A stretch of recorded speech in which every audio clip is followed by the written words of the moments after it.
I am curious, Lieutenant. What does it mean, groovy?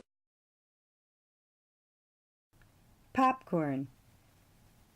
I once had a boyfriend from Princeton who used to tell me my ass was fat. He'd move the plate away from me when we went out for brunch with his friends. He'd spend my money, even though his family was rich. After his late nights out, he'd swing by my place, and like a good girlfriend, I'd make him popcorn. One time he asked me, "Why are your popcorn kernels always tinted red and blue?" I answered, "Oh, because they're popped in the same big pot I dye my lingerie in."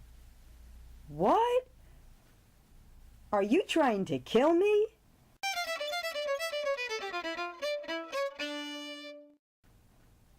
Maybe I was.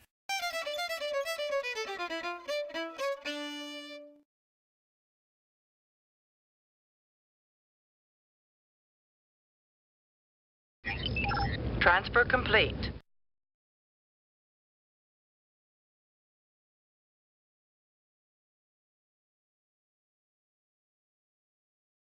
Expiration date. I am a carton of milk. Turn over the bottom to check out my due date. I am supposed to be further along. Nicer. Stronger. Smarter. But the nearing of my due date haunts me like lost moments on earth, like orphans dreaming of warm porridge and chairs lined with strangers. Left alone, I can become quite spoiled. Let's just say that I was meant to be refrigerated at a chilly temperature worth preserving your delicates in.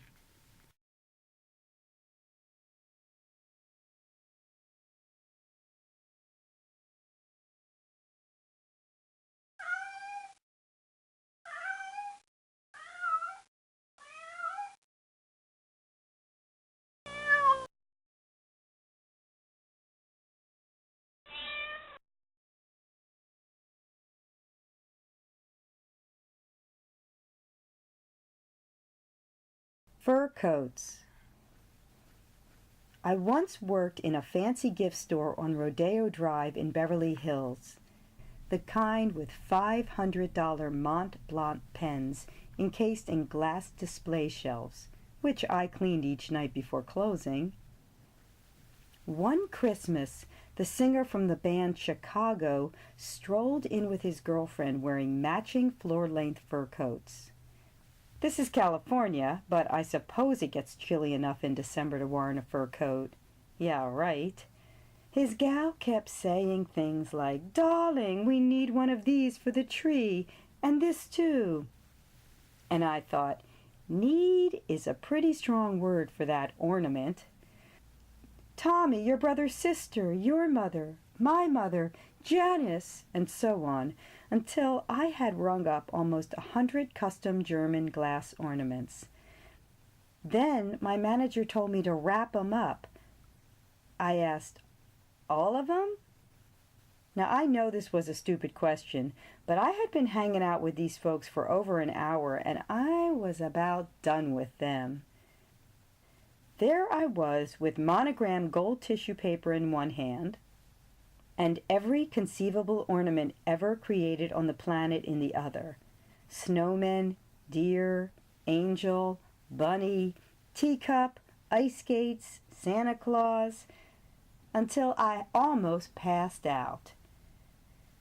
The following day I gave notice, and it wasn't because the work was so grueling. No, I blame the self-indulgent Hollywood patrons. I mean, the way they tossed money around town while I was out by the parking meter scrounging up enough quarters just to work this day job without getting towed incensed me.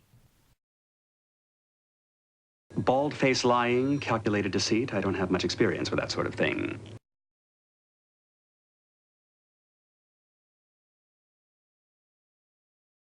Hotel room. When I was 9 years old, my family drove across the country in a two-toned, wooden-paneled, camel-colored station wagon towards the World's Fair in Quebec. My oldest sister caught mono the week before, but that did not deter my mother from packing us in the car like caterpillars. While Leslie sprawled out on the back seat, I was sandwiched in the rear deck with luggage. The hot sun beat on my 9-year-old body for 12 hours. 12 more the next day until I too got sick. Our motel room in Buffalo had more paneling than the station wagon and a putting green carpet. Once inside, I unwrapped the protective wax paper off the bathroom glass and planned to collage it along with a pack of matches that read, "Sunnyside Motel, have a nice trip." There were only 2 double beds, so my mother asked the manager for a cot and made the executive decision that I'd be okay alone in the dank draped room. Even though I was cold and throwing up in room 14, she said, "You'll be okay," to which I replied, "No, I'm scared." And with that, the door with escape instructions shut. The next thing I knew, they were back with a hamburger and cold fries in a bag. I learned early, and just then, I would be okay because I had to be. I'd better be, no matter what. And to this day, I can't sleep in motels, can't stand the smell of the heat blowing through the grill or the banging of ice dropping down the hall. It reminds me of that mildewed bedspread I curled up in that night in 1967.